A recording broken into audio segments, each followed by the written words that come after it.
Hello, Hockey World. We've made it. It's here. I can't believe we're all together and running the show. But we are. We're doing the show here. It's July 1st, 2025. Happy UFA Day. Happy Canada Day. I'm Luke Ravitz. I'm Chris Shalish. And I am Eklund. We will be soon joined by Kevin Allen and other guests throughout the day, perhaps, might be stopping in. I've got some surprise people that I've thrown the invite to, so we'll see if they can get some time to do it or not. But yeah, welcome to the show, guys. What's going on? It's awesome to be here. Awesome. Yeah, this is our most watched show we have. So we already have quite a few people in there. We already have 2,500 people. This will get bigger as it goes along throughout the day. So we have 30 people watching just on StreamYard, which is rare because we have all these people watching on YouTube at the same time. So anyway, everything's good, and good. we're gonna start. Today's going to be obviously an interesting one. So Arvidsson's been traded to Boston. Zach in the chat room is our amazing writer as well. Zach, I've been giving you a task today to be in charge of these kind of things because I know you're really good at it. So if you hear anything, or if you find anything out, because you're excellent and you're gonna be our ears today. So if there's something we're talking about and something gets mentioned somewhere else, Zach, before we mention it, just please feel free to jump in and do and type it right in there. That'd be great. I really appreciate it. You'll be compensated for your troubles, as will both of you guys. So I appreciate this very much.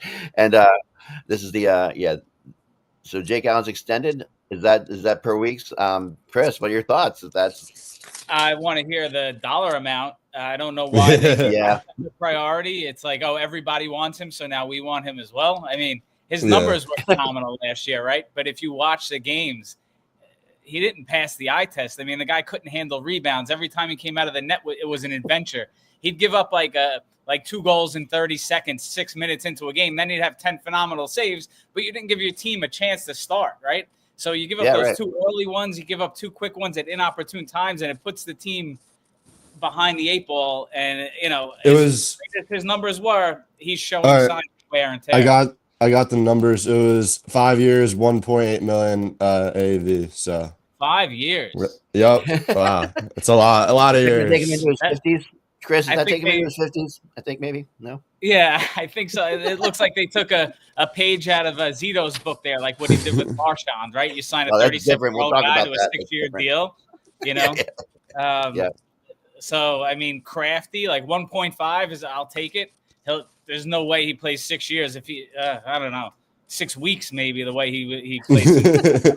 I know a lot of people like him because they just look at stats and numbers, and some of the highlights, right, were phenomenal. But if you watch the 60 minutes that he played, he had a 9-game losing streak at one point, and he lost like 13 out of 15. You got to get a win. It doesn't matter who's in front of you and what they're doing.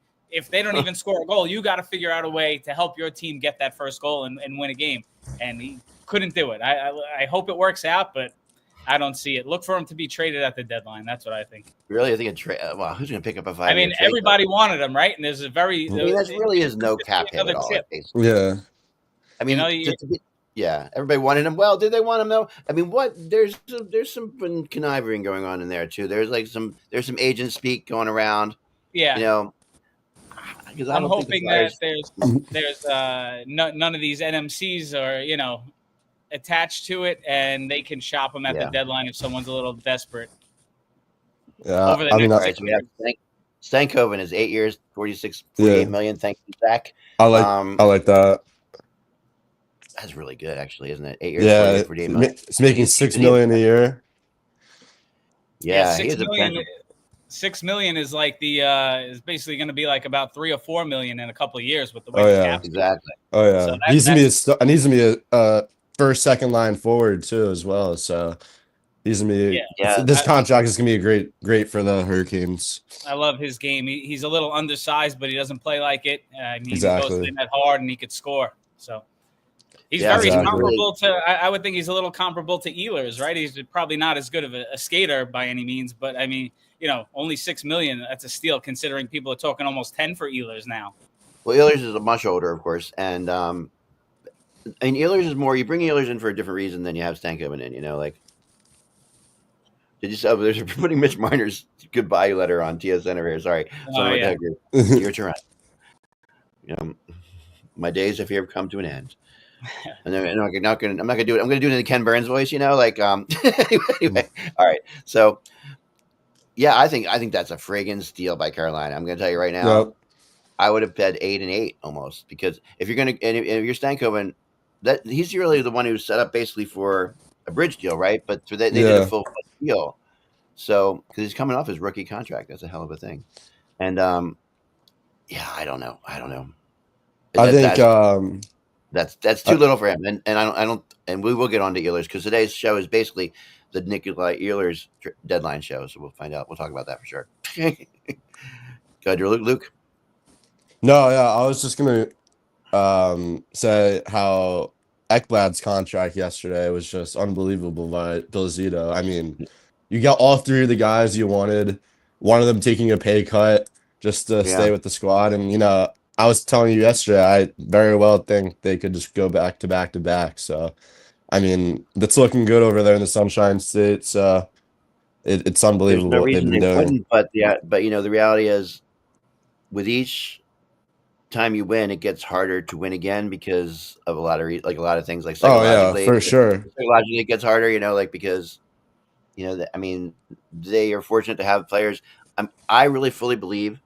Let's talk about Marchand's contract, because Chris and I got into this last night. I wanted to talk about it on the show today. Like, how is this not tampering? There was a contract recently, right, that was called out for tampering, and that was similar to this. A guy this old getting that many years. I can't remember who it was exactly, but there was a contract that was punished for this.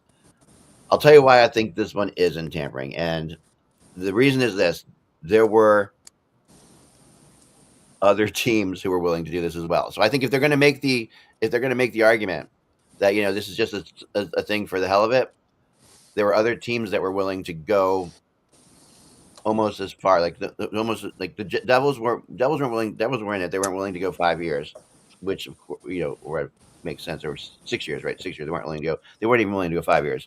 But yeah, but I think that what happens here is if you're Florida and you're making an argument like we had to sign with this because there was competition. Like there was a lot of competition for Marchand, and that's. So you can say that these older contracts like that, but does it matter if they're if you gotta pay that much to get them because of competition? Like it's not just a circumvention. It's not just like they're taking an old guy and paying him a bunch of years to spread out the hit. The hits at $5 million is not small. Like it's not like if they put out the hit, like if it was 6 years the AAV and they brought the AAV down to $3 million because they went 6 years, that's like circumvention to me. But 5 and 6, I think that's okay. What are your thoughts, Chris? I don't know. I think it's clear what they're doing here, right? Do you really expect a guy to play until he's 43? They're just going to wait till he gets that one big injury in 3 or 4 years, and they're going to put him on LTIR or find some other loophole. Essentially what they did. If he only plays 3 years, but they find the way just he doesn't retire and they actually pay out the deal. That's right. 10.5 mil. If he only plays 4 years, 7.87. If he plays 5 years, he's getting 6.3 per. Right. So they figured out a way. Not only now are they using that 10%, extra that they get because there's no state tax in Florida, but they found yet another loophole here. And I think this Jake Allen deal that we just heard about, I think the Devils took a page right out of the book of that signing. Clearly, right? Yeah. Let's give a guy who's going to be 35 in August, a goaltender who didn't look spectacular last year, as you may have heard me say. You give him a 5-year deal. The number, I think it came out to 1.8 a year, right? So they give him the 5-year deal. Maybe he plays 2 or 3 of those years, and then, he gets paid for hanging out for the last 2 years. So it seems like it's going to cause a ripple effect. We're going to see a lot more of this. I don't like it. I think that it needs to be addressed. New CBA was signed, right? So I don't think it's going to be addressed until after 2030. Yeah, and then CBA, they went now, at CBA now, the most you can sign if you have a guy is 7 years. That's like the biggest change. Yeah. So, I mean, you remember the Ilya Kovalchuk deal, right? Oh, yeah. Ilya Kovalchuk's 17-year deal took him till he was 44. Yeah. What about Brzgalov? Brzgalov is still getting paid by the Flyers as well. Exactly. Yeah. Rick DiPietro still getting paid. That's the most ridiculous one. That's the greatest one. I mean, Luke, were you even alive when DiPietro played? I don't believe so. I don't even know. Maybe like when I was very, very young. I don't even. Yeah, right. I don't even remember that. So that's like, me, that's kind of insane. That's just ridiculous. Who do the Devils also have in net besides Allen? It's Markstrom, really. Markstrom's The the guy that Markstrom, yeah. played. So His that's a numbers- lot. That's a lot for backup if you're paying Allen. It's Yeah, and I mean they have Nico Dawes who stepped in when Nico Allen Dawes as or- well. Both of those guys played great. I think he's deserving to get some time up here. Clearly, he's not going to right out of the bat. Markstrom was he was almost the opposite of Allen, where his numbers didn't really reflect as good as he played. Allen, on the other hand, the numbers were off the charts, and the actual play, when you watch him in the net, it was, you're holding your breath, and usually after the first period, you're down a goal or two, and that's no way to win hockey games. Yeah, that's a hard one. I mean, you got to have a backup goalie that's really solid, and you got to be able to go to him. I mean, I'm a big fan of having veteran backups, but by veteran I mean 30-year-old backups or 32-year-old backups.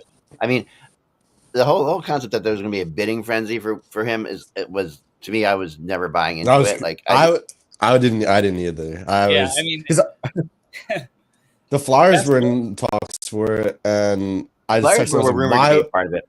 Yeah, and I was like, why? Like, yes, we need like a goalie, but like, why Jake Allen? Like, at this point in his career, I'd rather keep Fedotov at this point. Like, it's really not worth it paying a guy like that.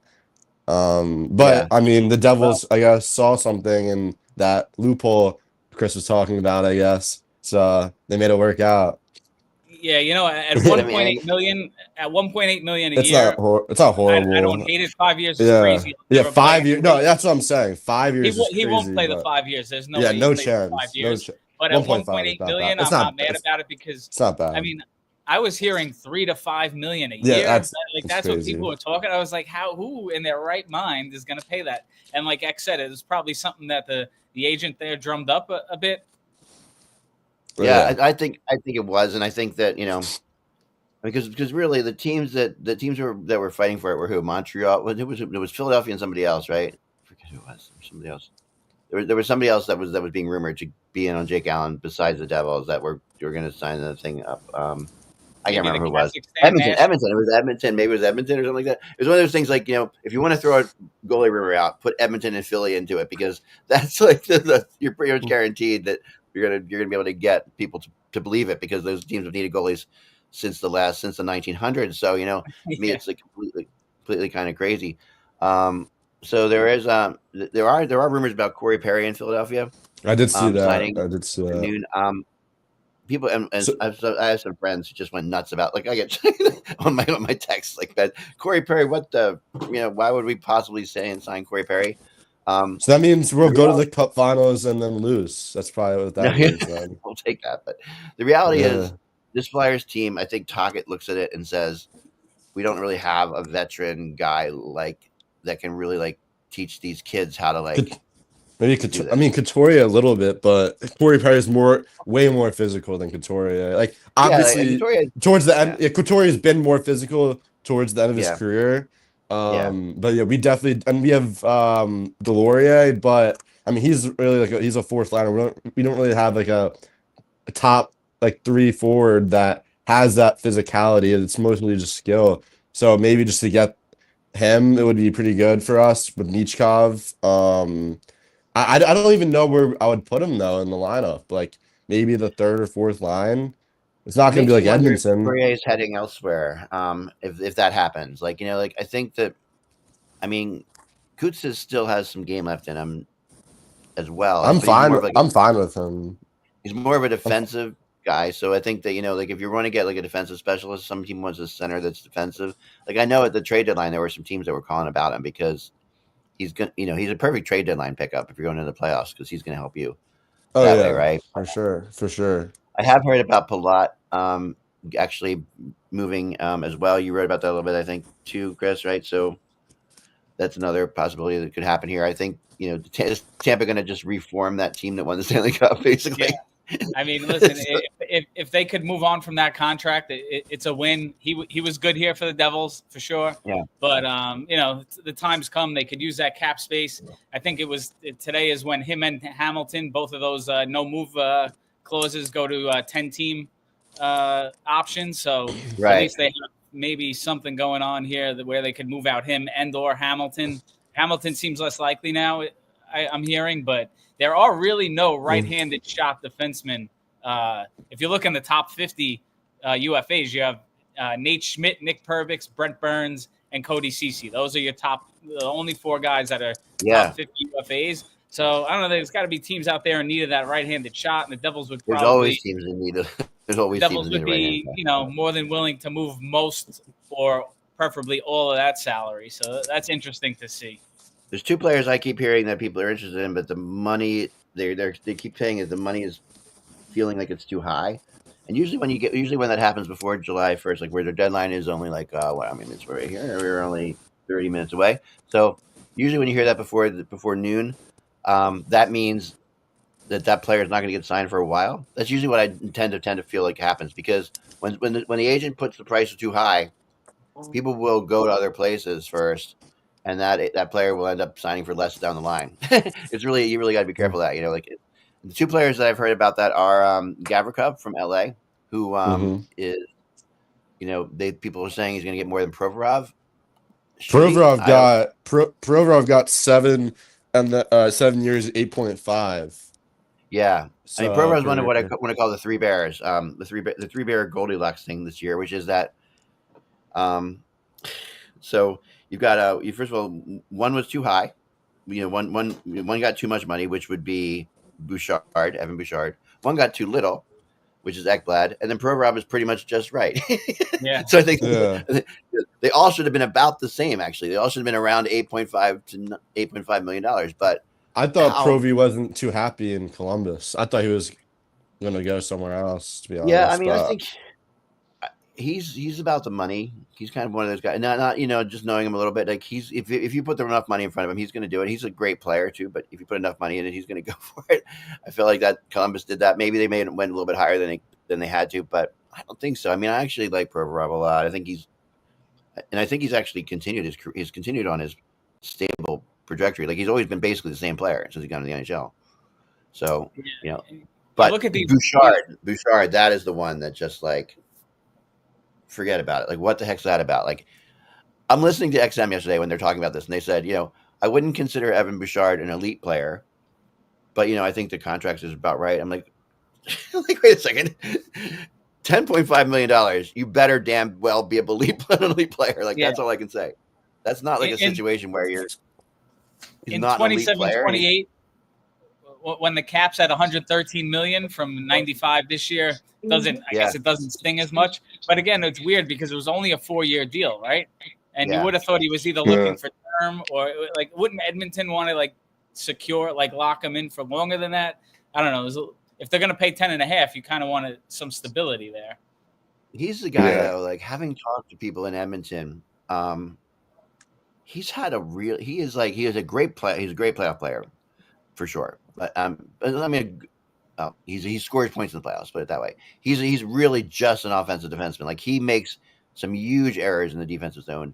He makes some huge pinch errors. Like he picks the wrong times to go. McDavid has been furious at him on many occasions. Like he's yelled at him on the bench. You've heard different things because he just this guy that got this non-elite defenseman gets 10.5. 4 years might be what Edmonton was thinking. Like. Maybe who knows he's one of those guys. Is he going to keep going up? Is he going to go down? He could go down. Like he could, and to me, that's it's hard to say. You played it safe with a $10.5 million contract, but maybe you did. Elliot Friedman just said Logan Malo, what's his name on St. Louis just got traded. Okay, another trade. So it was Logan Malo was traded to St. Louis. And then this is not a Kyrou deal, so I did see some rumors that Kyrou could be on the move, but he's Montreal's had a lot of interest in him. That's been known pretty surely. A fifth in 2027. Fifth in 2027. Thanks, and we got that. Zach got that too just now in there as well. Yeah, I think that's and this kind of goes back to the Arvidsson getting traded to Boston type concept. Arvidsson, I think, is really pretty good, though. I think, I honestly think that I was really kind of surprised that they only got like a mid-round pick for Arvidsson. That's kind of crazy. We're at a weird thing. Like we're in a weird free agent period. Obviously, we have a lot of guys that go early, which is always the case. But we have less guys that we know exactly where they're going to go than we usually do right now, which is kind of interesting. Like over the last couple of years, there's been this tendency to be like, well, we know where everyone's going to sign by now, pretty much. And this year that's not really the case with a lot of these other guys. At least I haven't heard it as much. Shoot, turn it off. That's no one. That's no one. That's important. It's good. I gotta turn the ringer off, and that just rings in my phone, in my ear. But yeah, there's no one really. That to me is is a fascinating thing because there's not like a person like Nikolai Ehlers or Gavrikov or the other guy. When I said Gavrikov was actually too much, the other guy that people. What's up with Brock Boeser? Is he? Yeah, no, he's. There's still a lot of people who think he's going to end up back in Vancouver. Okay. He's a guy that everybody wants. Like he's probably going to be an $8.5 million player too, which is kind of, he's going to be in that range too, I think. But the guy who's everyone says is being overpriced is Andrew Mangiapane. So Gavrikov and Mangiapane are, and when I ask people about them, they're like, oh, they just want too much. That's what I've heard over and over and over again by different teams. I love Mangiapane. Guys might know that I have like a history with Mangiapane on the Buzzcast. Like I thought he was one of my players that I predicted would keep getting better and better and better. I think he is a little bit. I mean, when he's good, he's really good. He's really fast. He can kill penalties and all that stuff. He doesn't know he doesn't know his end of the ice at all. He's rarely seen in his own zone. But yeah, he's definitely one of those guys who can score a lot and do a lot of different things. I'm expecting. And I think there's going to be a lot of teams in on him too. Like I think Montreal is going to be in on him. He's a little bit small. He's a small guy again. He's not like super big, but he's fast. Montreal really, can't put too many of those small guys together. No matter how much Marty St. Louis might be okay with it. Yeah. With Gavrikov, I think once you find out that the Rangers are involved in the bidding, right? If they're interested, you automatically bump your asking price about 20-25%, and then you go from there. So I think that might be a big reason why you see his price as high, as it is right now. Especially after Provorov signs, because I thought the two of them were kind of like on the same path, and I know the Rangers had very big interest in Provorov, so I was kind of a little bit surprised. The other guy is Shabanov, who we've talked about a little bit before. He's a Russian player who hasn't yet come to the NHL. He is disgusting. I mean, he's just raw. I mean, he's one of those players from the KHL that everyone kind of wants. And the Flyers have a really good Russian system going on right now. So they do with a coach, offensive coach. And Kuznetsov, who's one of the skating coaches, and he's one of the translators for Michkov. So we have Zamula, Fedotov, Michkov. So if we can get and Kolosov, so if we can get him, that'd be huge for our wing pair. So I don't know when. Do you know when I heard the Islanders are also maybe talking? The Islanders are interested as well. There are a bunch of teams are interested. Tampa is too. I'm hearing that that's not going to be today. Like I'm hearing that's going to be a little bit off. So he can sign anywhere. He's not really a UFA. He's just he's a UFA. Yeah, he's just He could have been signed yesterday. Like he's not with a team, so he doesn't have a contract he has to deal with, right? So, I'm kind of surprised he wasn't signed beforehand. That makes me that leads me to think that a team has already kind of agreed to something with him, like that there's already a deal in place with somebody, maybe the Flyers, maybe somebody else, and they don't want anybody to know that yet because they're negotiating. The old Lou Lamoriello trick, which is that you don't tell anybody who signed at all until July 1st. He used to sign people months ahead and they wouldn't say anything. But so I think Shabana, people like him a lot. Like you said, he, obviously natural fit with Michkov.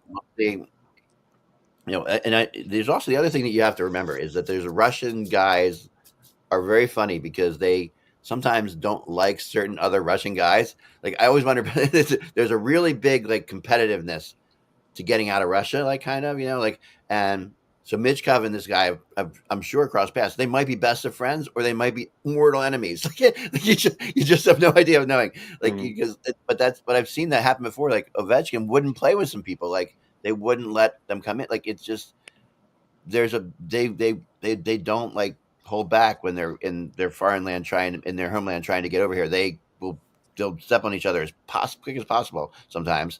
and because they're in a desperate situation, they want to make sure they make it to the NHL or what have you. So I don't know if this guy's a friend of Mitch Gauss or not. That's something I'd love to find out. But there's no way of really finding that out. Yeah, we'll see. I guess in the next couple of days. Yeah, we'll definitely see for sure. Nikolai Ehlers, let's talk about him for a second because he's one of those guys who might go right away. I don't know. It feels like he should just end up back in Winnipeg. Yeah. I maybe Detroit. I don't know. Detroit has been mentioned. I wrote about Detroit too. Yeah, I think that's very possible. Yeah, I could see him and Raymond, with Larkin in the middle would be a pretty good top line. Yeah, let's say. I mean, Chris, what are your thoughts on him? Because to me, it is rare that you can sign the best player, the person who plays hockey better than anybody else in their country. Yeah. So I don't know if I love him in Detroit necessarily because at some point they need a little bit of size in their top guys, right? I mean, who would be their biggest top 6 guy there? Larkin. I mean, Kane's back. He's kind of small. Raymond's no big guy, right? No, right. So what kind of size would they have there? It'd be a bunch of little guys zipping around. Are they a playoff team? Not really. So does it matter? I don't know. It depends what they're looking for. Exactly. But he's going to be looking for probably a 7-year deal and 9-10 mil. So I don't know if I love him in Detroit. Is he the most talented guy left? Yeah, the skating is elite, right? But he's definitely the most talented guy left. If you look at his numbers when he gets to the playoffs, right? I think he had in 45 career playoff games, he's got 21 points, and he kind of struggled a little bit last year. He also hasn't stayed healthy much. Last 5 seasons, 47 games played, 62, 45, 82, 69. Just one season, he played over 70 games. So, he's an undersized guy, and he gets banged around a little bit. 60 to 70 in the regular season, but when you go in the playoffs and it gets tough to penetrate, he's a less than a half a point a game guy. So I don't love him, but most talented guy left, but just a weak class. I mean, what he is he brings you get him for different reasons than you get other guys. You get him to score for sure, but you also get him for the leadership. You get him he's definitely one of those guys who is. You're shaking your head. Leadership? You don't love leadership, eh, Chris? No, I was like, I don't know. Yeah.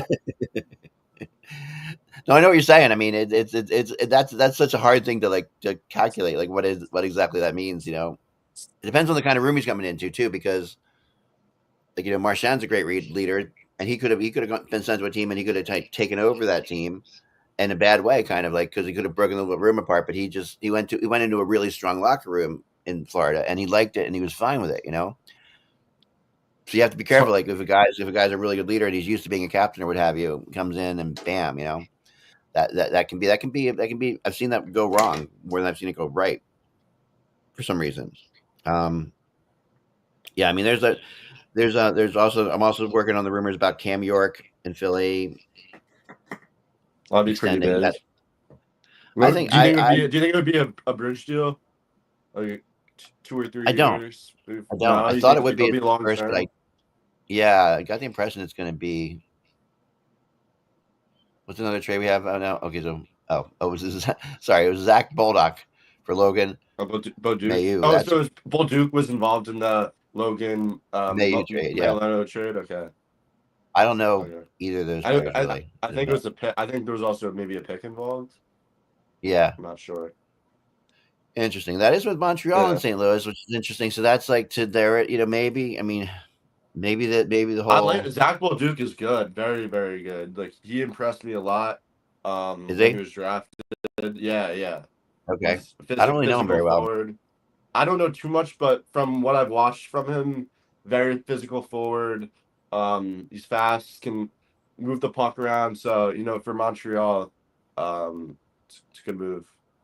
I also want to say, I think the Islanders getting Romanov for 8 years and only 6.25 is a great move by them. And they got that's pretty nice. And they got Schaefer. You don't think it's great?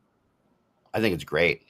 Yeah. That's I agree. I agree with you. Okay, I think that's I think a it's steal. Awesome. Steal, absolute steal. They're only paying him they're paying him $2 million less than Provorov, and they're honestly like the same kind of player in my opinion. Yeah. And they got Schaefer coming in next year. So I mean, the Islanders also had an unbelievable draft too. So, good things happening in Long Island.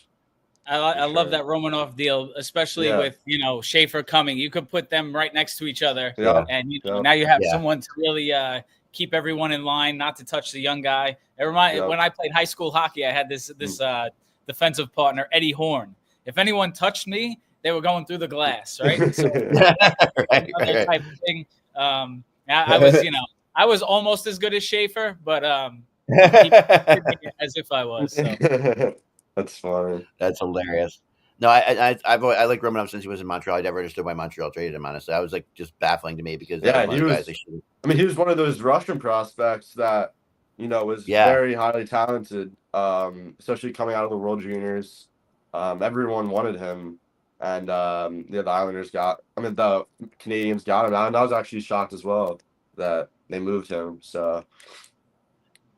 Yeah, it's kind of funny how him and Dobson they were together in New York, but they kind of like flip flopped a little bit because I know, and Dobson. I mean, I thought I didn't understand. I mean, Dobson obviously just wanted to leave. That's what I got the impression I got. Yeah, they wouldn't have traded him if he wanted to stay at all. Like they. I mean, people are rough on the Islanders in that situation, but they really probably shouldn't be because the Islanders also got D'Angelo for another year for 1.75. And D'Angelo is one of those guys where he can be like kind of a troublemaker on the ice there, but you know what you're getting with him. He's gonna be a big power play guy for them. One of those guys with Schaefer that if anyone touches Schaefer, he's going after them, that's true. And I mean the word on D'Angelo. I talked to one time. It's like there'll be about 10 games in a year that you'll notice him. Your hope is that more than 5 of those are good. Yeah. And that's that he has the ability to be like really great at times. Like we've seen him step up, but he also can disappear for really long stretches. So the disappear rate is tough. Let's talk about Jordan Kyrou for a second because that's a guy who, if he's available, like I think that's one of the better. He's a stud. He's a stud. Yeah. Very underrated. Yeah. Very underrated. He had a great year. I want to start with Yeah, no, exactly. I mean, I want to start by saying that his name makes me crazy because my least favorite kids show of all time is Caillou, which I thought was the most, which is the worst thing that's ever come out of Canada. Like, I love Canada, but come on. Caillou was such a stupid show, and it was such like this little kid got whatever he wanted to by whining. That was basically the concept of the show. Something you want to teach your kids. Exactly right. So I'm just so whenever I hear Kyrou, I go to Caillou and I lose my freaking head because I'll go on this tangent all the time with anybody I meet about how much I hate Caillou. So anyway, we'll move on from that. All right.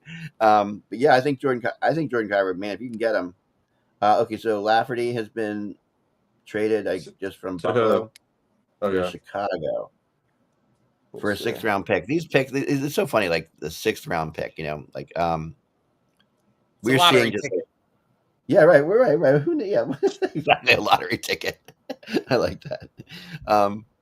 No, I have a trophy here for today, actually, which we're going to give out to the most surprising signing of the day. Someone's going to win this special trophy. I will drink some iced tea from it at the time that happens. But yeah, this trophy was sent to me accidentally by Instacart this week, and someone ordered this trophy and it just showed up at my door. I don't know why, so I'm just going to take that as a sign. All right, so we're gonna give it to the most surprising signing of today, and I've got my bell, which is ready to go. If I break anything, but we'll see what happens. The bell sucks. There, it gets better. Okay, all right, here we go. So what we're seeing now, like when you think about it, right now, what you're gonna see is a move like that is most likely a cap move, right? Like teams there's a lot of cap shuffling going on now because they got to get under a certain number, or they're going to sign somebody and they want to try to move while they can. I mean, they are allowed to go 10% over for a while. That is a rule, right? They can do that until the season starts, I guess. But just show TSN. I'm sorry, I had to say this. This is funny. So I'm watching TSN. I've got TSN over here, right? The free agent frenzy, and they just went to a table of like all the big guys, like Pierre LeBrun, Darren Dreger, Bob McKinnon. They're all there. Yep. and they're doing a television show. Remember, they're doing a television show, and they're all like this, and none of them, not one of them That's so funny. is talking. Like they're not. Elliot Friedman's with Sportsnet, right? They're on Elliot that Friedman's a show. Sportsnet, yeah. Yeah. So Elliot is a Sportsnet, Kyprios is a Sportsnet, but Weeks is on TSN. I actually think Kevin Weeks is like the most underrated insider there is. I think like he tends to break things that no one else. Like you'll see, to me, like Drager and Elliot kind of cancel each other out sometimes because they kind of have the same sources in Toronto and around there and stuff like that. But Weeks has like a real good connection, especially with all the American players, and you can see it like all throughout the league. I mean, anything in New Jersey, he's going to break for sure. But beyond that, it's like he still has like his ability. Any Devils, Rangers, or like maybe even Flyers news, he's getting that right away. I think so for sure. Yeah, he does. He just has he's on top of it for sure. He obviously works for the Devils, but so that helps too. But the reality is like he's just right on top of it. Bob McKenzie left the cottage for. Bob McKenzie's kind of like the hockey version of like a monk, in my opinion. Like he's kind of seems as this wise sage who comes down. He's almost like the I don't know, like a Obi-Wan Kenobi character. Comes down from the hills, and like he is so freaking connected, obviously, but he just knows everybody. And he also, he sold his house. The funny story about that was, so the guy who used to like take the trade calls in the NHL. I don't know if many people know this, but so that guy, McKenzie sold his house to him, like that. So the trade call guy and McKenzie are like this. So you think that always, and that's not to say that McKenzie couldn't get the rumors, couldn't get the stuff anyway, but that's definitely not a bad connection to have. But Bob's super cool. He's been nice to me, so I'm fine with him. They've all been nice to me, actually. Maybe not Kyprios, but everybody else. Anyway, moving on. Anyway, yes, we are looking at we are just a mere 10 minutes away from this. Let's see what. Yes, I might have something else. No, so it's really funny. We're still the amount of money. There's a lot of money out there for this UFA day, like that, which is new. Like that's been new. Like the past couple of UFA days, we haven't had like there's been hardly any cap space. There's a lot out this time. Like Anaheim has $44 million in cap space. It's insane. Yeah, they already made some moves as well too. What the hell are they like? What the hell are they doing? Like they're trading for old Rangers players. They're moving out their best goalie for nothing. But what is that not? Are they not going for Gavin McKenna, or is it just me? Or they like to me? And they keep saying they're going to be competitive right now. They're almost saying that too much. They got Carlson, they got Gauthier, Jackson. Yeah, these are good players, right? But it's weird though because their teams either it's like very young and also very old at the same time. It's like pretty wild. There's a perfect combination. I heard something about like Mason McTavish's name mentioned. Like, are they really gonna? Would they want to move him out of there? I don't get that. They're thinking about moving McTavish out of there. That's what I heard. His name isn't out there. His name gets out there right now because everyone's like, because what's the least logical thing that they could do? Over a year, McTavish is like, I wouldn't believe that they would move him. Like he's like kind of like the centerpiece right now of their team, in my opinion. Like they'd have to get a lot very, very raw, can make any play happen for them. He set up Zegras all the time. He's a part of that core, and if they want to make that playoff run, like he's a big piece in that. So unless they get something huge in return, like I think that'd be a very big mistake for them. Yeah, I'm not sure they're gonna make any playoff runs with the way they're situated right now. No, so, like super young and super old, and now they trade away their goalie. Yeah, interesting. I don't get it. That's the weird thing about it. So like I'm watching Hockey Night in Canada during the finals when they make the trade to get Kreider, or and I'm sitting there and I'm watching it, and they're saying on Elliot Friedman's on there, he's breaking the trade, and it's great, and all that stuff. And then he says, I talked to Verbeek, and this is a sign that this team is not waiting around; they're going for it right now. And I felt like that was almost like a statement of like he who protest too much kind of thing. Like to me, this it's like they're obviously tanking. All right, so like, but why would Elliott have to like come out and actually add that? Like Verbeek said, make sure you tell everybody we're going for it because we don't want to look like we're tanking. Because when we trade Gibson, it's going to really look like we're tanking, and that's what happened. Eventually. So I don't know. And who was the Ducks? They got Mrazek out of that deal, right? Yeah, which is like the fifth of 5 goalies that Detroit has. Like he's and then who else do they have in their? Who else do they have? Just the Anaheim. Detroit has a bunch. They have. Well, they had Alex Lyon. Anaheim. I'm talking about Anaheim. Well, who Anaheim has? A goalie? No one. I mean, they have. No, actually, that's not true. They have a really. Everyone good here is saying that. Everyone here is saying that Dostal is the. Dostal is their best goalie. Yeah, Lucas Dostal.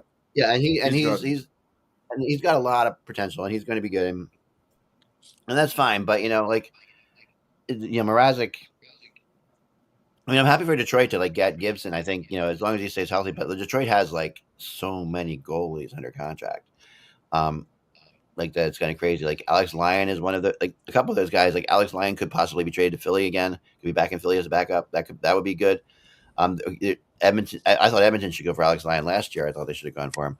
So yeah, that would have made And actually, Cal Pickard is another name that's popped up in the trade rumor world. We all this is like if you're going to trade him, this is the time to do it. He's at his most.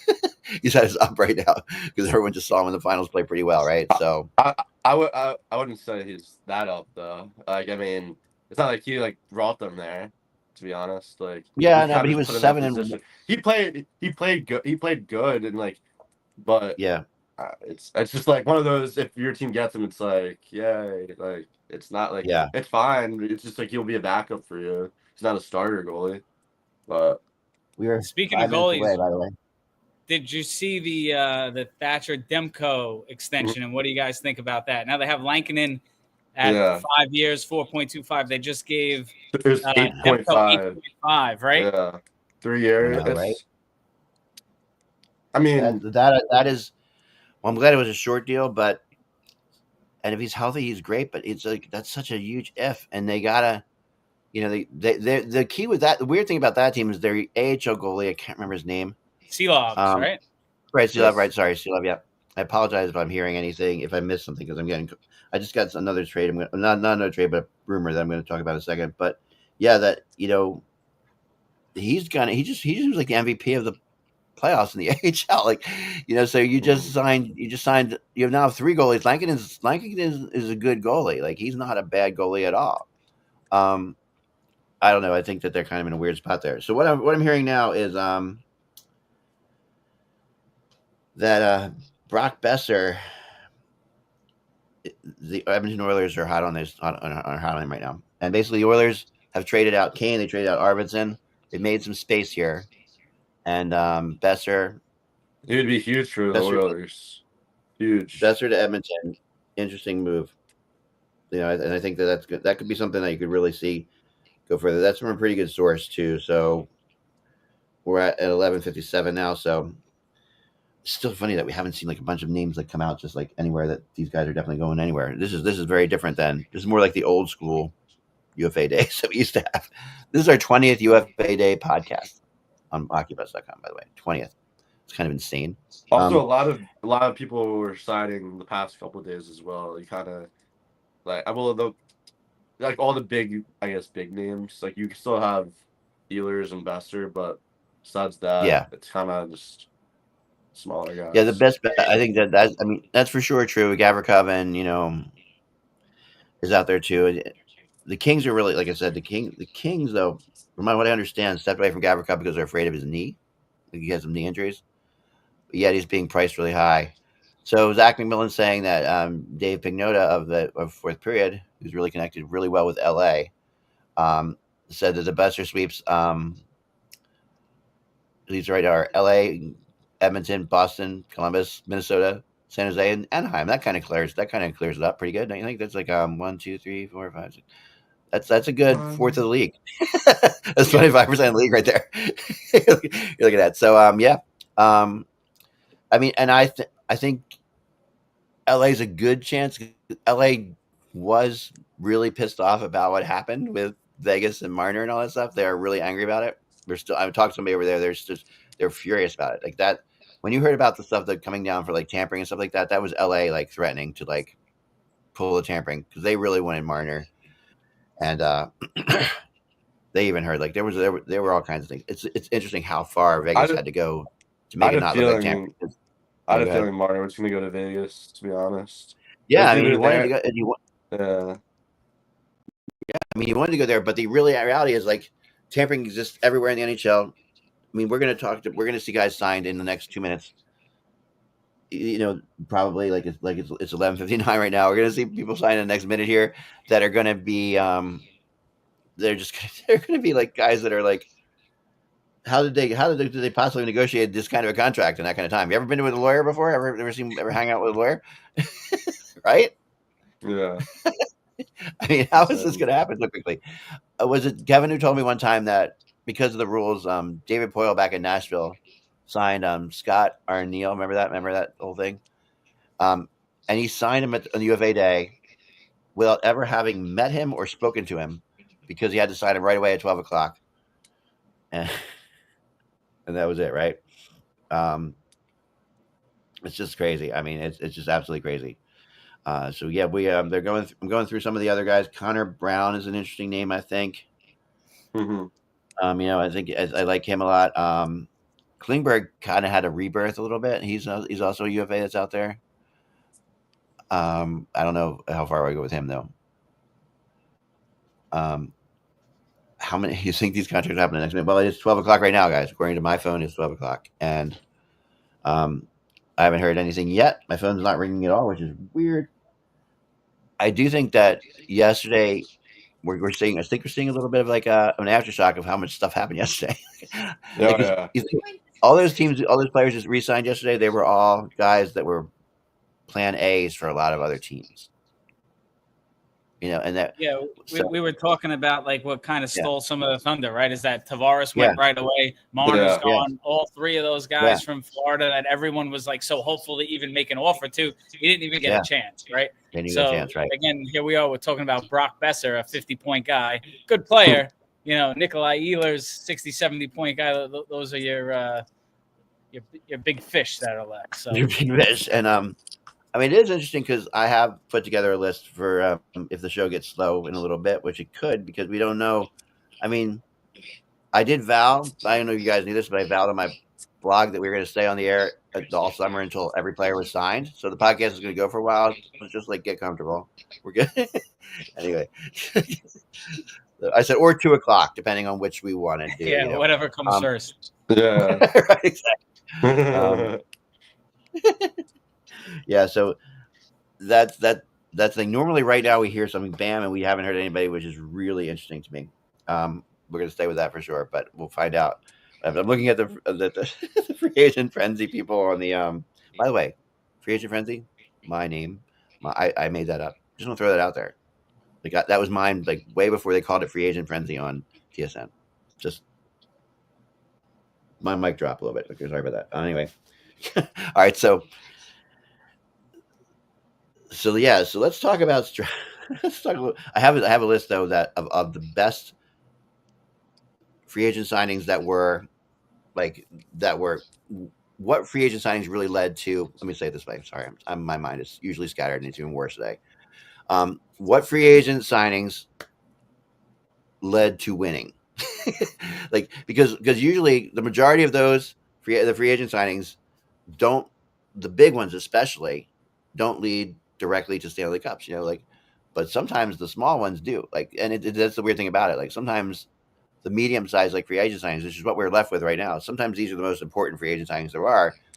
They're the hardest to predict from our perspective, but they end up becoming like really major things. And I've got some interesting list for that too, about that, because I'm always curious about that kind of stuff. I'm always like, what the, you know, like I've got some guys on here I'll bring up, like Anton Strawman, remember Tampa Bay? All right. Oh yeah. Anton Strawman, he signs with the Lightning. He does a 5-year, $4 million cap hit in 2014. and they go on to win a couple of Stanley Cups with him. And he was a big part of that team. And when they lost him, they missed him. That was one of those weird things. So that was just July 1st signing of a medium-sized defense, a medium-range defenseman. Matt Niskanen, the Capitals. Remember how big he was with the Caps? Like, he was a hugely important player for the Caps. They signed 7 years, $40 million. Again, 2014. Which is a good sized contract, but he led them, to not only their Stanley Cup, but when Niskanen left, they couldn't handle it. Remember that was a Capitals thing. Like, Capitals had a problem on defense right away. Yeah, for sure. Exactly. Yeah. Pat Maroon signed several. Pat Maroon is kind of like the the Corey Perry of today, like the Corey Perry and Lineage of the 1 year mercenaries. That go someplace. But he's actually made a lot of fun, and Corey Perry, of course, too. What else do I have on here? Like, I've got some. Bobrovsky is interesting because, he's a 7 year, $70 million. Yeah. All right, next year is his last year. So Florida can start negotiating with him after this, like a year from now. They can negotiate with him. But so 7 years, $70 million seemed ridiculous at the time. And you remember the first couple of years they couldn't. He was rumored to be traded all the time. Well, they drafted Spencer Knight also in the first round, right before they. Yeah, they did that because Bobrovsky wasn't that great at that point. Yeah, right? yeah. But here he is, Exactly. Here he is for sure. So that's kind of nuts. And there's a lot of, and now I bet you Florida might find a way to keep him too. Yeah. 2 years. Have you seen who they have signed through 2030? Right? Yeah. Barkov, Kachuk, Reinhardt, Bennett, Verhaeghe, Marchand, Lundell, Jones, Ekblad, and Forsling are all signed till at least 2030. So, I mean, and they got sweetheart deals on 3 guys again. So, I mean, they're in great shape. How many can they win? I don't know. Okay, we have a deal. Juleson has gone to Philadelphia. Nick. Who? 1 year deal for Nick Juleson or Noah Juleson to Philadelphia. Noah Juleson. That's a small deal, obviously, but yeah. Hey, the Flyers got the first one on the board. Looks like he was with the Canucks. We won something. There you go. He was with the Canucks, and he comes off the Canucks, so that's probably a Rick Tocchet deal, right? Like Tocchet, coach of the Canucks, likes Juleson in a way. He says he brings a lot to. There's just saying it's a phantom signing, but I bet there's something more to that because, like I said, Tocchet is going to bring his guys. I've heard that. I've heard that there's any, you're not going to see Elias Pettersson in Philadelphia anytime soon. Put it that way. That's not going to happen. So what are your hopes for the Devils here, Chris? Like, what are your hopes? Like hopes and dreams? I mean, there's really not a lot of free agents that pop off the sheet that I really love. Obviously, we spoke about Boeser earlier. I thought he would be a good fit in Jersey, but it doesn't seem like they're really in the mix for him, right? A big guy that they've missed a player like that since they let Tyler Toffoli go, right? They traded him at the deadline a couple of years ago, I believe. Like that's the type of guy they need. A big, tough to move guy that could shoot the puck. He's probably going to get around like $8 million a year, right? And that's something they could definitely fit, but I don't think he's going there. Ehlers, again, like I said, he's another small guy they really don't need. Obviously, the speed's phenomenal to add. Not going to happen there. I look at somebody like Tanner Jeannot, right? He came off just like a 13-point season in 67 games, but he's over 200 hits every year. Great player. 220. And he could, they're projecting that he's only going to get something around like 2 years, 1.5 mil. He's perfect that would be an absolute steal for Jersey. He's a perfect third line guy for your team for sure. Yeah, I mean, I would take him. I don't know. I don't know what they're thinking. I don't see why. Yeah, I don't see. I don't see why you wouldn't go for him as well. Like, especially he feels like a good Metro Division type player.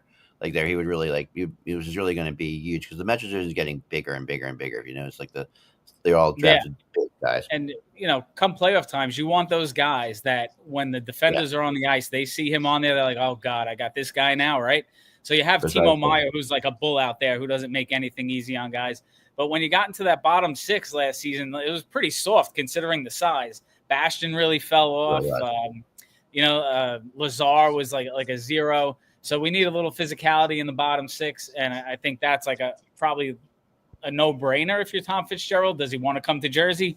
Who knows? But he's coming off an I don't know why he underwhelming. wouldn't. I mean, people like to come to Jersey now. It's really a team, and I talk to people about it all the time, and they're like, yeah, I'll play in. I'd like to play in Jersey.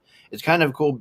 Players look at it like, this Hughes is here, obviously, and they think that Quinn Hughes is going to be here too, like you have so properly predicted all these years ago. Yes. So when they have the three Hughes brothers, this is going to be quite a destination, and it still is quite a destination. Not to mention, it's just really it's a great place to live, right? I mean, that's the thing. Yeah, you have all the access to Manhattan. You have beautiful beaches in the summer. You have hiking. Right. You have really the best of both worlds. If you look, Hollywood is doing, they're moving a ton of stuff to Jersey. Netflix is building a gigantic compound out there, and permits to film in Jersey are way easier to pull than in New York. And you have every type of scene. You want a beach scene, you got it. You want a winter scene, you got it. You want a Vegas type of thing, a city scene, you got it. So you know. Hollywood's coming, and I think it's a perfect destination. You fly underneath the radar a little bit where you're not so much pressured, like as if you played for the Rangers or even the Islanders. So, like you said, a great place to come. And Jeannot, I think, would be a perfect fit. I hope they go after him. I don't know. Yeah. Just a little bit on Nikolai Ehlers. Elliot Friedman just reported that he doesn't think that we'll be hearing more about him today. Seems like it's going to take a little bit. So yeah, that's what I'm saying, right? So you're going to see the overpriced guys are going to go a little while, and some of them might, because also Ehlers always has the option of going back to Winnipeg. Dvorak 1 year, 4.5. Dvorak, yeah, all right. Blackwell 2 Blackwell, years Dallas. Yeah. So I also just in the rumor world, a couple players on the Devils. I got a text just now about somebody who's watching the show, which is pretty funny. They wanted to add to your thoughts, Chris.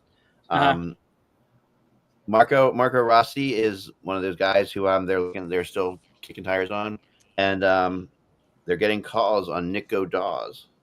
Dawes. All right. I mean, if that's maybe the third. Maybe that's why they signed Allen to that deal. They have Big Mike there from Boston College, the 6'8" defender, right? I think he's 18 or 19, so that's really their next young guy coming up. If that's why they signed Allen and they think they're going to move Dawes out, that's I just don't know what really would be the return for Dawes. He has very limited sample size in the league, right? Yeah, that's true. It's a really small sample size. Sometimes I love our chat room, and I just gotta put this in here. So the work to the Flyers. Someone says the work for who? And someone says my webcam is blurry. I'm sorry about that. And then someone says the Philly, and then someone says doesn't Dvorak stink? And then someone says Dvorak sucks. Anyway, you guys are great. Appreciate the man. I wish I was that bad to make $4.5 million. Right, there you go. Right, I mean that's like No, he doesn't stink. I mean, he doesn't suck. I don't know that much about him, but I think it is, that. So the Flyers have kind of put expectations in a weird place as far as everything goes, because they went out and they basically said, we're gonna go big game hunting, and they're going big game hunting in in a field of like prairie dogs. It's like you're really not gonna pick much off here. There's not gonna be like a moose that walks past you anytime soon. So you really have to just. It's what's going on with this. You're going to see a lot of trades, and that's going to continue on. It's going to be fun for Hockey Buzz because it's not just today. Like in the past, what's happened is so many people have signed on July 1st that we end up not having much to talk about after that. But we will have plenty to talk about after this. So you can see it already. So 1 year, 5.4 for Dvorak. Yeah, thanks, Zach. Oh, 5.4. I thought it was 4.5. Even better. I thought it was 4.5 too. 4.5. I'll take the 4.5. Is it 4.5? It's not 5.4. I'll still accept that deal if anyone wants to sign me. Let me see. I've been waiting now. I've been waiting for 23 years. I've been eligible. I haven't been drafted. I know, right? Exactly. I mean, I offered you that 1 million deal spread out over 64 years. Whatever it was. Yeah, so I balked at that. I should have took it. It's fine. I think it was Dvorak was 5.4 to Philly. It is 5.4. All right, there you go. Yeah, it's not that good. That is a lot. A little bit of overpay. Wow, that's a lot. That's a lot. Yeah. So I It's so mean, funny. They have I guess that was like he's kind of like replacing like the Corey Perry news. I guess like then yeah. there's no reason really to get Corey Perry at that point. Like Yeah, I agree with that. I don't. Yeah, I think that does do that. Dadanov is Corey another one that's Perry, out there. Corey Perry's a good signing for one of these teams, like the younger team that oh has a lot yeah, of cap space and just one. Because realistically, during the regular season, he's like a 20-point guy now, right? So yeah, you Yeah, get right. him, you want him for the playoffs. So if you're playoffs. Yeah, like Anaheim or San Jose, you stash him until the deadline, and you could trade him for some picks or prospects and stuff. But yeah. as That's a smart move. Yeah, far as making this 40-year-old guy, or however old is, play 82 games and really get production out of him, not too much, but he's pretty valuable in the locker room. And at the playoffs. deadline, if you're Yeah, out of it, he'll definitely get you some picks or prospects at the very least. So Connor Brown is working on a deal with Devils. I'm hearing that too. I like that. I like that a lot. Zach, yeah, Zach, you said that too. Good, cool. Yeah, I had him that on. is, I had him on my wish list down here with yeah, Suter, and I did have Corey Perry too. But I like that a lot if they can get something done yeah. with him. I think, yeah, I like that. I like that too for them. I like Corey. I think Corey Perry's a good one as well. For the Devils, actually, I really would like that.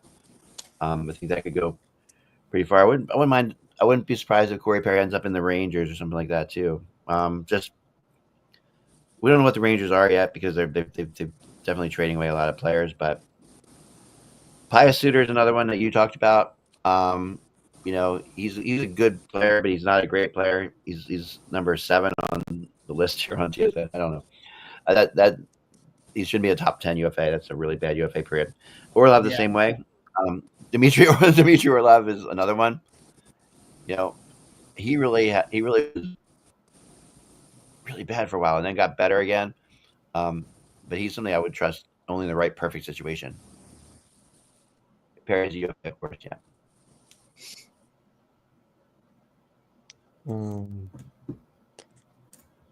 and Round to Devils for Jan Levine. All right, cool. wait, how much was Blackwell's deal? It was, I don't remember. The Rangers are definitely working on a deal with Gavrikov. I was just texted here. We So see the Rangers Connor and Brown for the Devils is official. Is that true? According to 77. a couple of guys in the chat here. Thanks. Dallas confirms. Okay, now that's Dallas picks a weird time to confirm the hiring of a new coach. I'm going to say that right now. Someone in their press department has to get well. Blackwell's not that much. The 7. I've not seen it as official yet. The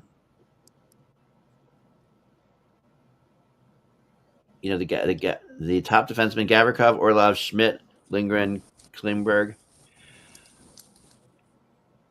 Klingberg is a weird one because he was so bad in Toronto, but he was good in the playoffs this year.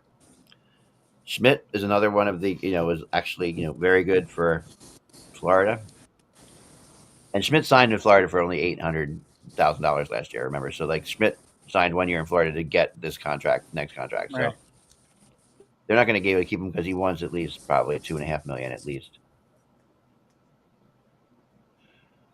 All right, so let's see. Yeah. No, Schmidt would be a good signing for anybody. He's a little Absolutely. on the older side. Right? I think he's like 33 years old already. I always thought Especially, he was it's good for like a playoff team. Adds good depth for them.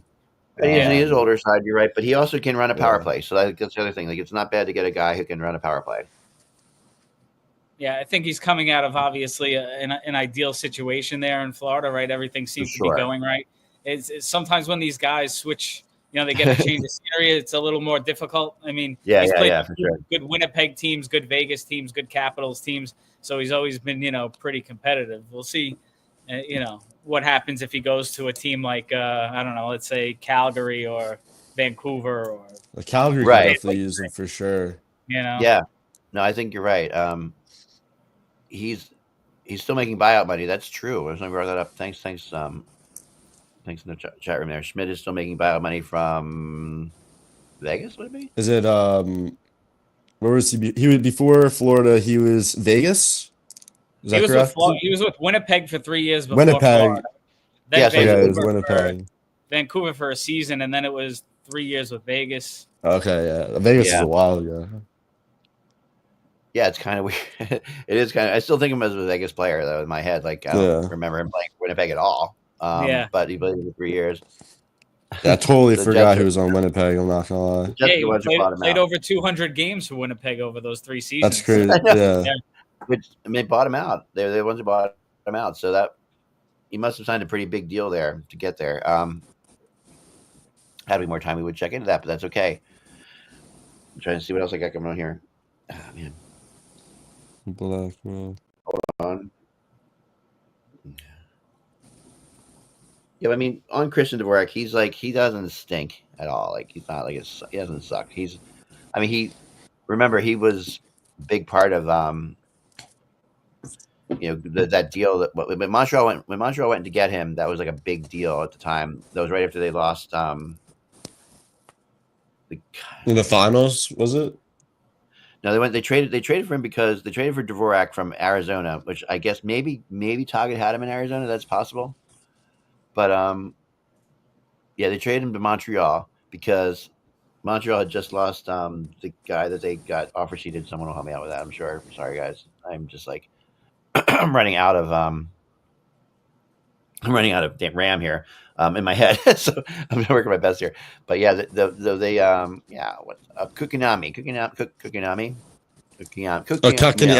Kakaniemi. Thank you. Yeah, he was offer sheeted by Carolina, or still is, right? And he from Montreal. Montreal losing him. Montreal was desperate and had to do something quickly, and they went and got Christian Dvorak, who actually played very well for them for a while. So yeah, no, he's a solid second, third line player. He's a center, which is good. He's definitely a center, which is nice. Adds depth for center group. So kind of like see who someone else I think just signed. The Avalanche just signed Parker Kelly to a 4-year, $1.7 million contract. Interesting. Yeah, I would say if I was for Flyers fans out there, I would say Dvorak's probably like basically your Scotty Lawton replacement. Like that's kind of what he is. Yeah. And he's also Lawton's also out there. Lawton I thought played pretty well for Toronto. Honestly, in the playoffs, I thought he did a good job. I wouldn't be surprised if Toronto circles back and gets him like at a cheaper price or something like that. Oh yeah, 100%. That's what I heard. But he was good enough for them. They traded a lot for him, but they got what they needed out of him. Which it's one of those things you always wonder about. So there's 3 free agent signings according to TSN right now that are official. I don't know what 3 of those are, but there are 3 official, which is really few for 12-21. My gosh, this is like a totally whacked up. So I have a little bit like lost. Like normally we'd have more prepared for a podcast, but I was expecting this moment to just be like, but we don't have that happening. I think it's mainly because a lot of guys just resigned the past few days. Like I think it's that, and I think, like I said before, I think what has happened as a result of that, right, is that. With a lot of those resignings in the past couple of days, those guys were on other teams' radars as like their top place. Now people are going into Plan B and Plan C's because like Provorov, the Rangers thought they were going to get him. I talked to somebody about that yesterday. They were really surprised he signed back there. Ekblad, a lot of people thought Florida wasn't going to be able to keep him. That was like the one guy of all those players that they thought Ekblad will never keep Ekblad. I can't believe they got him for $6.1 million. That's just insane. That's a steal, yeah. Chris, are there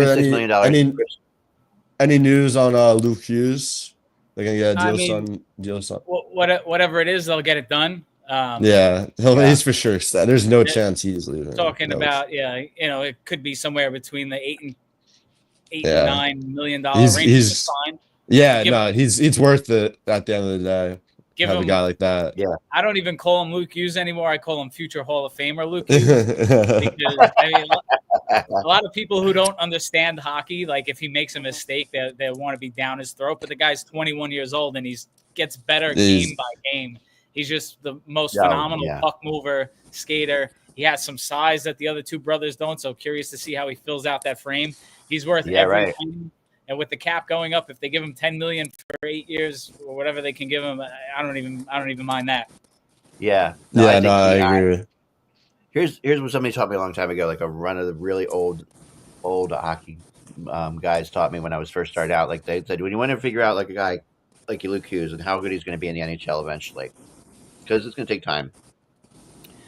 If you look at their last year playing in college or juniors, and you look at how dominant they were, they'll eventually get there in the NHL because eventually that's the player they're going to be playing against the same players eventually, in the NHL. Like when they come into the NHL at first, they're coming in like against the old veteran guys, but as time moves on, they're going to be playing against those guys they dominated in college, and and that's going to happen, and like that's what you're starting to see with Luke Hughes as time moves on here. Like, and they're going to get better and they're going to be more confident. And for defense, it's all about confidence. Like it's confidence. Defense is about the whole reason Cam York's stock is down because Tortorella gave him no confidence, whatever. So it's all about confidence with defense. And for Luke Hughes, Devils have given him the confidence. They believe in him. They know put him out there in every situation. You see it, but when you watched him play like in the World Junior Tournament for USA, like Luke Hughes, and you saw like how crazy good he was. Yeah, he was dominating. That's what you want to look at to see where he's going to eventually be. You know what I mean? That's the Luke Hughes you're going to eventually get. And this, of course, this was proved to me. When I heard about this, I was asking about. It was a really long time ago. Mike Carter, Jeff Carter, and Mike Richards were NHL like rookies. Basically, they were rookies on the Flyers. And I'm like, when are they? They were both incredibly dominant in Canada. Carter was the MVP of the World Junior Tournament that Crosby was in.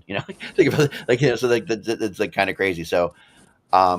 Yeah, so both of them came in and they were kind of slow starting in the Flyers. I'm like, oh, what's wrong with these guys? And they're like, don't worry, it's gonna. And it was sure enough. Eventually, Mike Richards wins cups in LA. Carter goes on to become a dominant player in LA. It's just like that happens eventually. So it's just that's where you have to be patient with it for sure. Yeah, when it comes to his development, right? You see already how good he's gotten since he's entered the league 2 years ago, and how he just keeps progressing. And even if he didn't have the brothers in the league, I would be pretty confident in his development. But if you look at the way that Quinn Hughes gets better every year, Jack Hughes every year they all get better. It's insane. Be the one that doesn't. I mean, he's got the two guys pushing him, and it's like a competition in that household. Who's going to be the most dominant? It really and when all said and done, don't be surprised if Luke Hughes is the best Hughes brother. Yeah, I mean, it's hard to put up the numbers that Jack is putting up just because he's a scoring offenseman. But I mean, it's so hard to they're all like, I think it's easier to compare Quinn and Luke. And Luke obviously has that size advantage too. So I mean, I'm curious to see what's going to happen with Quinn. Like, no news recently with him. It's kind of weird. It's a weird topic. With Quinn Hughes, it's not if, it's when. And I've been saying this for about a solid year now. Yeah. They would have to get rid of Hamilton though. I mean, they will eventually, but it doesn't even matter. Yeah. When Quinn Hughes and the deal is done, they fit him in no matter what. They find a way. He'll be here, whether it's by trade or in a couple of years of free agency. It doesn't really, it would be nice for them to get him in a little earlier, but also you really don't want to give up any of these. You don't need to give up a Timo Meier. So on that daily sheet, they mentioned Jesper Bratt or Nico Hischier. They're out of their mind. No, that's what I was telling Eck. No way they give up Nico Hischier. No way. Did you see what the Canucks got back for JT Miller? I mean, nothing. Right? They got Philip Hedl, who probably played his last game in the NHL already. So you just, and if you look at the moves, Vancouver just does one head scratch and move after the next. There's no way he wants to stay there. The locker room was torn up last year. I mean, guys, it's like a mass exit. Boeser's out. That's a good friend of Quinn Hughes. There's zero chance he wants to stay there. They'd be smart to get what they can get for him now, and just take a couple picks, some prospects. Even if they took back a veteran player, a Hamilton or a Palat or something. But if they think they're getting anywhere near any of the top Devils talent, a top 6 guy, not happening. Yeah, no, I mean, I agree. I mean, I'm not quite as sold on that concept as you are, but I think that to me, the concept is that if they wanted to do it right now, they would have to do that. But they don't have to do it right now.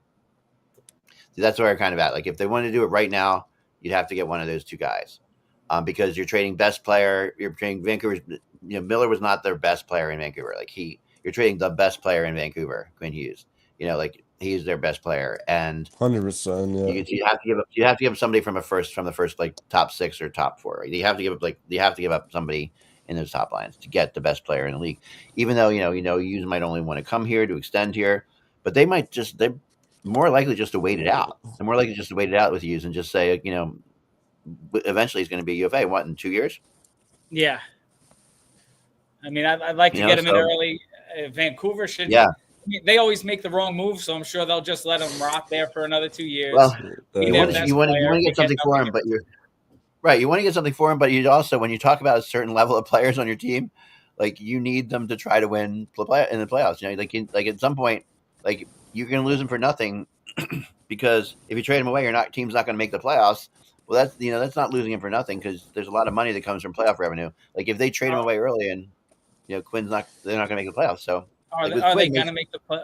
Do we have them in the playoff picture the next 2 years? I don't know. I mean, they were close last year. I mean, not last year. They could be. The year before that, but I mean, think about it, like 2 years ago they were really they were there, right? And then last year they've gone back. Apparently, Brock Boeser, Elliot Friedman is hearing Brock Boeser is going back to Vancouver. So there you go. That's what I said earlier on. Remember, I said I figured it's not official yet, but Vancouver. Yeah, that makes sense. So I mean, if they can get him back, I mean, they still have Pettersson. So I mean, they got Demko and Garland coming back as well. They could, yeah, exactly. But you never know. I mean, you never know. You can they can. I mean, look at the Capitals last year. I mean, no one thought they would be that unreal, and they're one of the best teams in the Metro. So. I mean, that was, because they bought Cap Friendly last year in the offseason. So CapFriendly.com shut down. Those guys now work for Washington full time, and whatever they do there at Cap Friendly worked because it made Washington a roster you look at, you're really not impressed with. Nearly won the President's Trophy, right? Fell apart completely in the playoffs, but So you're saying it's money puck, basically? Yeah, CapFriendly.com, right? That was the. That was the website. Yeah, no, so like remember the Moneyball movie, right? This is like the money puck, basically. Boeser's 7.25. Wow, I thought he'd get more than that someplace else. I'm really surprised he's going back there. I really am. Just based on. I thought you would go to Minnesota to go home. A lot of people thought that, and Minnesota guys do tend to go home, but I think this does lead towards Ehlers probably ending up back in Winnipeg too, because what's happening out there is the investor probably went around the league and said no one was willing to go to there, and I bet you if no one's willing to go there for Boeser, no one's willing to go there for Ehlers as well. I bet you that's what's going to end up happening. So, I mean, they could wait around a little bit and see what happens. Minnesota traded for Tarasenko the other day. You saw that. Tarasenko is a good player, but not the greatest attitude in the world. So people he doesn't last very long at a team, but he'll give you something when he's there, kind of thing. The Rangers are still shopping K-Andre Miller, that's for sure. And Lafreniere as well, right? Yeah, and Lafreniere as well. Yep. And I think that you're going to Lafreniere was really close to going for the 4th overall pick. That I know almost happened. What were your thoughts on that, Chris? What are your thoughts on that? No? I mean, what's the deal, right? I mean, they want to do a year ago, they're jamming this kid line down our throats, and now they pretty much sold them all away, right? Now they're going to get rid of K-Andre Miller too. Like, what do? You got to draft players and let them play and get better. But they don't develop anyone. They're so quick. They don't. They had Kakko to trash. They shipped Heedle out. He was a problem. And now Lafreniere too. Yeah, the great kid line that was going to transform this and go on a 10-year run. 10 days there. That's crazy how the Rangers for the past 3 years were just they were in the Eastern Conference Finals. I mean, they were supposed to win a cup, and now they're not going back into a rebuild, but they're not being the team that they were supposed to be with getting the number 1 overall pick with Lafreniere, getting Kakko number 2, getting K-Andre Miller, getting Panarin in free agency. This team was supposed to be destined for a cup, and it's kind of sad to see what's happening to them. And then William Eklund just signed San Jose 3 years, $5.6 million for Eklund. Okay. So big week for the Eklund family. That's the other. Is it, yeah. Oh yeah. Well, we're all doing really well here. Sending contracts, sending some money back home to me. That would be nice. Back to the Rangers thing real quick, though. Yeah, It's go all ahead. about in this league, you have to be bad, right? You have to be bad for 5 to 10 years. You get your picks, you develop them, and you're still bad. And then you get your chance to win multiple cups. They just don't have the patience, and the fan base doesn't allow it, right? So they draft No, these. yeah. They draft these kids. They bury them behind aging superstars in the depth chart, right? So they don't get power play time. They play third, fourth line minutes. They bury them. Then when they don't score 30, they wonder why, and they trade them away. And then it's just a vicious cycle of who's the next free agent? Who's the next free agent? They're already banging on the door talking about Connor McDavid next year. It's always the next bigger, better thing. They always have to be relevant, try to make the playoffs, but that's not the way you win. You have to build by. It's so funny. I have a great transition from what you're saying, Chris, because the Rangers are in on Shabanov. I was just told. So they're in on God. like the next. No way. Thing. So they're in. The Flyers are in on them. The Islanders are in on them too. So we knew the Islanders earlier. We talked about that, but the Rangers are also in on them, in on him as well. I've heard Montreal as well, but that is just from one source. But I'll throw it out there at this point. But it sounds like that he's going to do a 1-year contract wherever he goes, which is kind of weird. I don't know. I guess it's just to prove himself type thing, and come in the NHL and show what he can do. People are probably uncertain about how his game will translate, but the 1-year deal is not. Always with these guys coming over from Russia, you really just don't know what you're going to get until they step on the ice, right? It's a little bit of a different game out there. A lot of them seem to have, especially the forwards, have a lot of defensive zone deficiencies that often wear on coaches, and they don't get the ice time and eventually kind of fizzle out. Very look at Gusev. What happened to Gusev? Right, exactly. Couldn't stay in the lineup because he just didn't know how to defend or didn't want to defend, whatever it was. Right. So there's different kinds of Russians. There's different kinds of everybody, but there's different kinds of Canadians. There's different kinds of Russian players. It used to be, that they mainly just sent over like high scoring forwards. Now they're really sending over great goalies, and they're sending over like other and send some great forwards and not a whole lot of great defensemen. So there's a whole lot of different things. It's just, and there was a time when they were all defensemen. So yeah, I just got from somebody else that Ehlers looks like he's heading back to Winnipeg. I just tweeted it out too. But we'll see. We'll see what happens with that.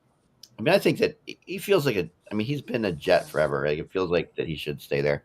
I like when players end their careers in one place. It always kind of feels weird to see a guy like Gretzky in a St. Louis Blues jersey or whatever. Not really. Never really bought into that concept very much. Someone in the chat brought up Arseny Gritsuk, who's coming over to the Devils this year. A lot of people have him penciled in the top 6 to start the year. That's another one. We really don't know. Could he be a 60-point guy? Yeah, but could he be 15 points this year, 11 points next year, and a free agent? Out in the scrap heap. We really don't know until these guys get here, and you got to see how they adapt to the game. Like you said, the goalies and the defensemen seem to have a little bit of an easier time, but these Russian forwards that come over from the KHL, it's always a dice roll with them. Oh yeah, TSN just reported Kings are close to Corey Perry right now, so there we go. Keep an eye on that. He hasn't been there already a couple times.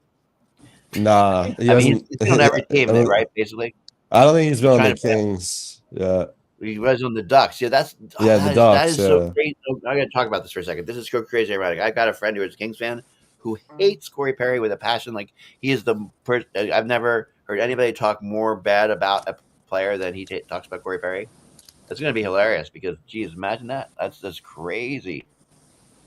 That's per Bob McKenzie. So it's got to be true. It's come down from the heavens. So definitely Perry to LA. That's crazy. I like that. I like that for LA. I really do. David following him there. Yeah, I think LA is one of those teams in the West that is definitely competing for the cup. They came up shorthanded 4 years in a row against the Oilers. They have they have the young core now to do it.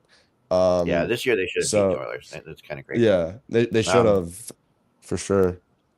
So, and here's the thing about LA. They haven't really announced it officially yet, but this is going to be Kopitar's last year. So, there's going to be a little bit of a push to let's win one more for Kopitar kind of thing. And what's the deal with Doughty as well? Or when is his contract? I haven't heard anything about him. I haven't heard anything about that, but I know Kopitar has told people behind the scenes that he's not trying to make a big deal of it yet, but I'm sure it'll be a big deal eventually. But The Dowdy Kings really don't signed have a until- goalie. That's true. Dowdy goes till 26-27, so he's got Okay, so next year. Okay. 2 more years. Yeah. Yeah, it's Okay. probably next year. Yeah, that's probably true. So exactly. So this is probably like the last ride with those two guys. I mean, they have a really good core. I'm a really big fan of the Kings and what they're doing over there. And Yeah, they me too. they've come up short-handed past couple of years. I'm a big fan of Quinn Byfield. I think he's an absolute stud. And Dano is a great. They have a great center core right now. So, who else? They've recently just got someone as well, right? I'm trying to think. Trying to think who that is too. I don't know. I know there were rumors Anyone? about Byfield being traded recently, but I just didn't buy that at all. No way, zero chance. They were saying for Byram, like Bo Byram for Byfield. That doesn't make any sense to me at all, honestly. I mean, I like Bo Byram, but Byfield is a stud. He's a real, he has potential to be a top guy. That's definitely something that I would keep an eye on. Corey Perry, wow, LA, crazy. Just getting a text from somebody else here about, so the range. It really looks like to me like the Rangers are the one for Gavrikov. I'm gonna. Well, Kevin Weeks. it's ironic. Okay, so yeah, Kevin Weeks said that Flyers, Utah, the Rangers, and the Islanders are the favorites to get Shabanov, and they on a 1 year contract. As I said, right? So I said like 1 year, except for the I didn't have Utah in there, but does a guy like that want to go to Utah necessarily? Just because if he's trying to make a 1 year impression, he wants to go someplace where I think he's going to make a 1 year impression. I'd be surprised if he went to Utah. Really surprised. I mean, it's possible if he goes there, he's like becomes like he's a definite power play guy. He definitely can get. I mean, they also have Sergachev out there too, so it helps with the Russian connection. True. It's amazing how many. Yeah, they did. Go ahead. No, I was just saying it's definitely just compared to most years, it's very quiet UFA day. Very it's really quiet. It's uncomfortably quiet, and we're doing our best here. We'll see if we go all the way to 1. We might end up to the 1 because it's really like just completely. It feels like we're in for a long, summer, which is great. That's absolutely love. No, I like it as well. It kind of spreads it out. Maybe definitely a lot of trades going to happen as well. Definitely towards August before training camp we're going to see a lot. There's so many players still out there. There's like I said, a lot of these mid-range trades are like the ones you really want to. You really. Corey Perry officially. Elliot Friedman to Sweden. Corey Perry officially to LA. So I want to see his closet of jerseys. Like he's got to have a closet of jerseys. Yeah, you know who I think has the best collection? Eric Holla. He's been on so many different teams. Too, right? I think he has the color rainbow at this point, as I say. Yager's got about 6 Yager, years. Yeah, and Yager, yeah. If you put all those European teams in there that he's played with as well, Corey Perry's turned into like the Gaylord Perry right now. Yeah. And Tarasenko's working on it as well. It's crazy. Yeah, I mean, you would think though, a player like their age kind of just wants to like settle somewhere and they have young kids. Flyers got their goalie. I just told. Flyers got their goalie. They signed Dan Vladar. Dan Vladar, yeah, 2 years, 3.35. 2 years. Man, Flyers are busy today. Yeah, they're busy early on, which is good. That's what they. That's people are saying it's an overpay. I don't think so. I mean, the Flyers are desperate for a goalie. Everyone wanted Danny Briere to spend the money this offseason. That's what he's doing. So you can't really be mad at the guy. He's trying to make things work. And that's what you need in GM to have those balls to do that. Unlike Chuck Fletcher, who really kind of took things back for a while for us. So two teams apart. Minnesota's still recovering from Fletcher. Yeah, exactly. So I like that. We need that. We have Bjornsson too. He's a young goalie. Yeah. So we definitely. The real key is the kid who's what, like 18 now, is playing in the Russian league for the next 3 years. Who? It starts with a Z. Oh yeah. Someone was mad at me the other day because they realized he's going to be in the Russian league for the next 3 years. I'm like, he's only going to be 21 when he comes out of there, so don't worry. Yeah. You're going to be fine. I think we're calling, guys, because I think that I'm going to be like, it's going to get a little bit too crazy as far as all these little players go. And I'm going to have to be working on phone, so I won't be able to stay on with you guys much longer because I got to call a couple different people. But this is like what this means is kind of really interesting because, like I said, we haven't had one of these for a long time. We had it's our 20th one of these. We have had these in the past, but not for like the last 5 to 10 years. Have we had a slow UFA day? And granted, everybody signed yesterday, so that was also part of it. But I think that what we're going to see is a fun summer, so that's going to be good. We'll have a lot of things going on. A lot of stuff going on throughout the summer. Normally, like by the July 15th, I'm supposed to take a vacation somewhere. Yeah. Maybe I won't be able to this year. All right. But thanks, Chris and Luke. I appreciate you guys jumping on today. And thank you. If you want to keep up with everything I'm going to be doing, I'm going to be going on. I'm just going to be sitting on the on HockeyBuzz.com, updating my blog with rumors from now on because it's just that it's going too fast and too frenzy right now. So we'll talk to you soon. Thanks, guys. Remember that it is just hockey. I am going to have to end the show.